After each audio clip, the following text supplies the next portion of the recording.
last Sunday was in Jerusalem, a funeral.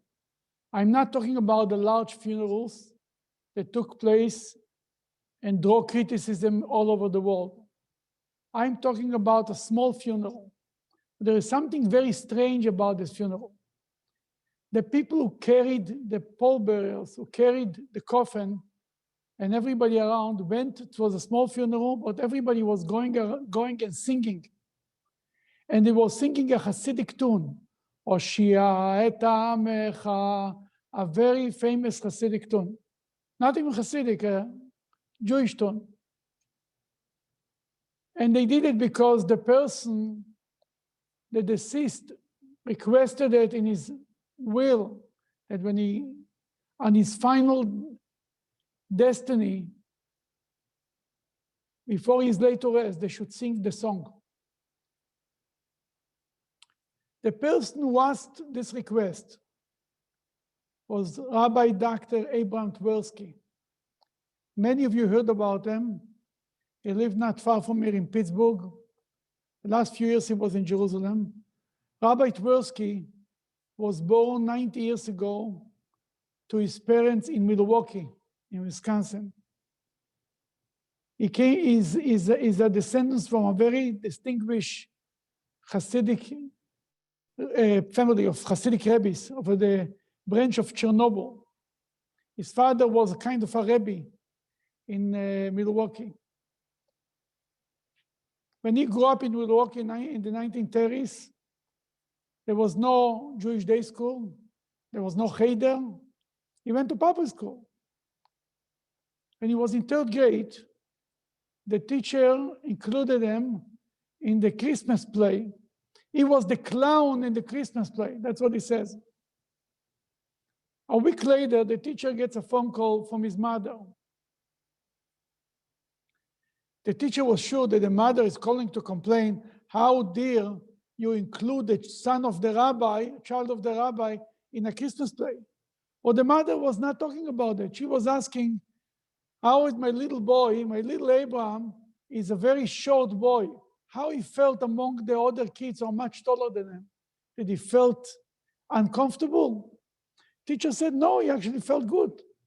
I didn't see anything, any problem. Then the teacher tells the mother, you know, I thought you're calling to reprimand me for including your son in this play, in a Christmas play. Then the mother answered her, if what we gave him at home, the Yiddishkeit that we gave him at home, is not strong enough to withstand a Christmas play, then we failed as parents. And Twerski told the story when he wanted to point out how important is it what you get at home, the early years of your education. When he was 9 years old, he was a very good chess player already. And he remembers one Rosh Hashanah, I think it was the cantor who came to town, to his synagogue. And by the second day of Rosh Hashanah, the cantor was already a little bored. And he heard that young Abraham is a very good chess player. He says, would you mind to join me? We'll play chess. He tells them, the young boy says, Rosh Hashanah, playing chess. He says, yeah, you're allowed to, no problem. Okay, they played. They played 2 rounds and they moved on. A few hours later, his father's secretary calls him and tells him, your father wants to see you in his office. He comes to his office. He walks in. The father is involved in his studying. He lets him stay for a minute or two. Then he lifts up his eyes and tells him, you played chess on Rosh Hashanah?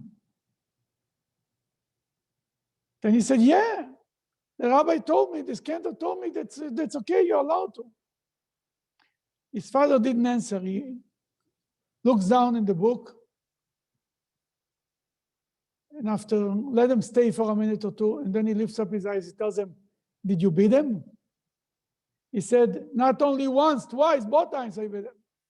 Father smiled and sent him away. Many years later, he analyzed the story. He said, my father was a psychiatrist. He says he knew, on one hand, he wanted to give me the message You don't play chess on Rosh Hashanah. I expect better of you. On the other hand, he didn't want to leave. I should leave the office beaten down, felt that they disappointed my father, that he asked me, did you beat him? At least I'm very proud of you. You're a Heverman. That he accomplished both things. He left in a good mood, or he got a message. This young man grew up, he got married, he became a rabbi for a few years, maybe I think he said 10 years or something. Then he decided he's going to college to learn to become a psychiatrist. Because as a rabbi, anyway, it was 80% of his job. And the Hasidic rabbis, the great rabbis, a lot of this was, they were psychologists. That he says, why should I do it as a rabbi? I'll do it in a professional way. He went to learn, he went to college, and after that, when he graduated, he moved to Pittsburgh, and he opened, I think it's called the Gateway Clinic, where he treated drug abuse and alcohol abuse. People have these problems. His main philosophy was based on teachings from the Baal Shem Tov. In the beginning of the Bible, right in the beginning of creation, the Torah describes the account of the creation. On the first day, God said, let there be light, and so on. Every day, God said, let the earth bring out vegetation, and so on. Animals, birds, fish. Comes to Friday, God says, let us make man. Let us make man? Who is us? Who is he talking to? And number two, suddenly God needs help. It was good enough for him, he could do it by himself. The universe, all the galaxies, that God can do by himself. The animal kingdom, God did it by himself. Comes to man, he needs help. And who is it? Rashi says, the traditional commentator says, God was speaking to the angels because human being was a little bit like an angel, that he kind of advised, God asked the permission. So to speak, God needed to teach humans that when they do something, they need to ask advice from others. But the Baal Shem Tov came with a revolutionary explanation. He says, God says, let us make men. You know who is he talking to? He's talking to men. Let us together, me and you will create you. Me and man will create a mensch. God says, I will create you. I will give you the potential, and you have to make it. You have to create yourself. You have to become a mensch by yourself. See, a human being is a very strange creation. Animals, the way they're created, that's the way it goes.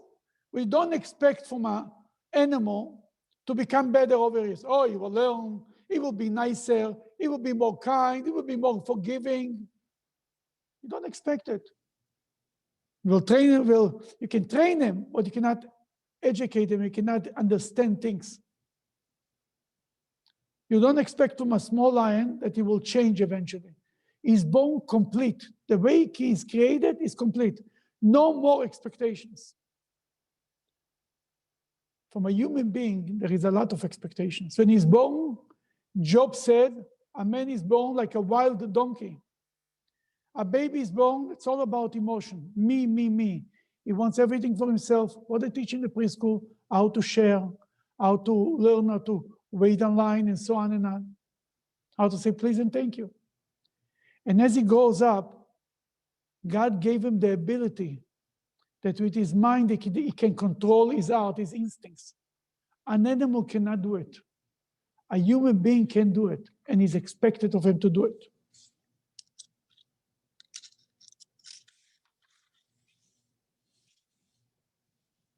One of the main things that people came to him for help, to Dr. Twerski, was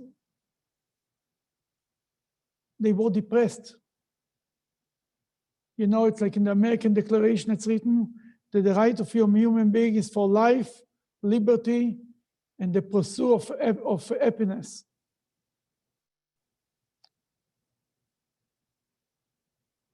What is happiness? And now we pursue it for life, forever. Looks like human being didn't get it, didn't reach there yet. What is happiness?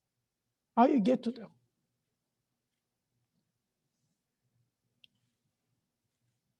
There is many people who enjoy pleasures.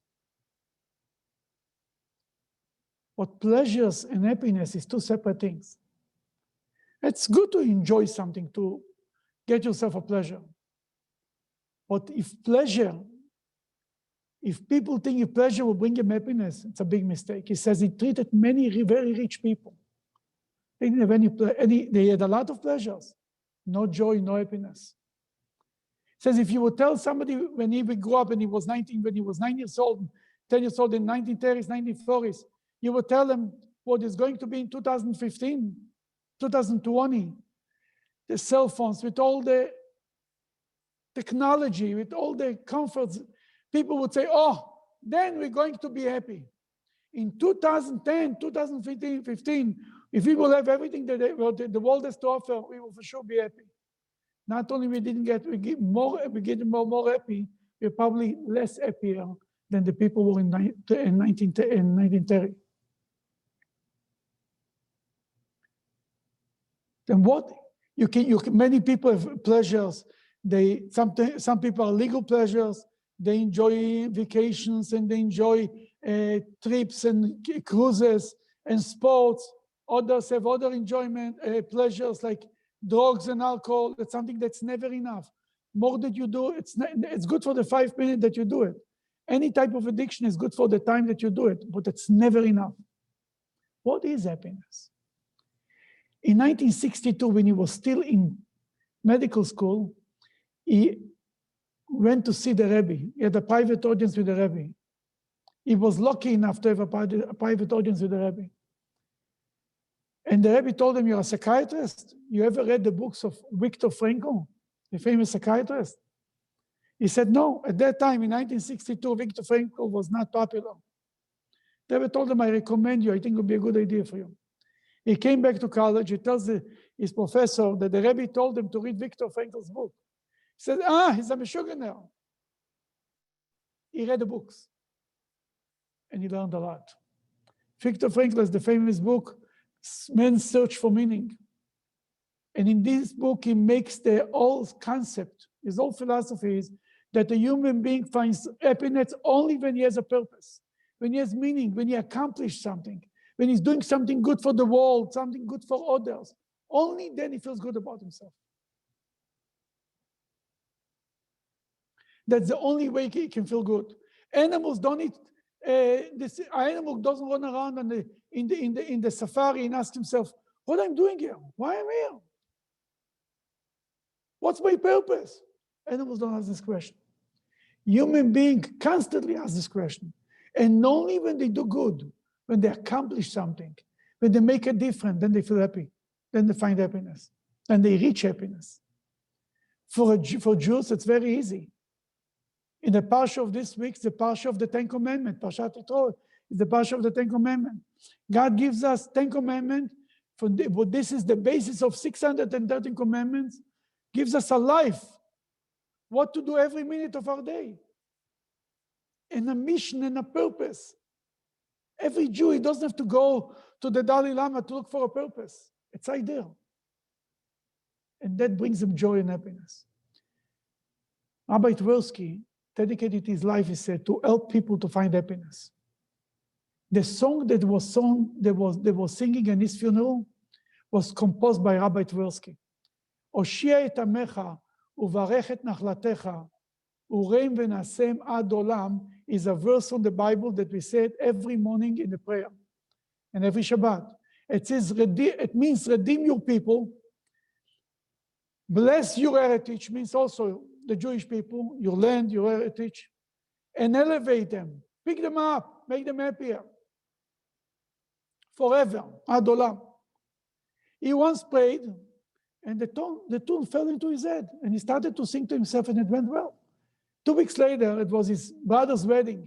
He was singing it by the wedding. There were many guests there. People picked it up. Some of them were from Israel. They went to Israel. They said, we bought from America a beautiful song. He started to sing it. Before long, it spread all over Israel. Became very popular. It was 1961 actually, when a charter of 100 Hasidim from Israel flew to visit the Rebbe for the high holidays, to visit the Rebbe for the whole high holidays, the month of Tishrei. A whole month they were there. By Simchas Torah, the Rebbe turned to the Israeli Hasidim and he said, sing an Israeli song. They started to sing Oshia et Amecha. The Rebbe loved the song.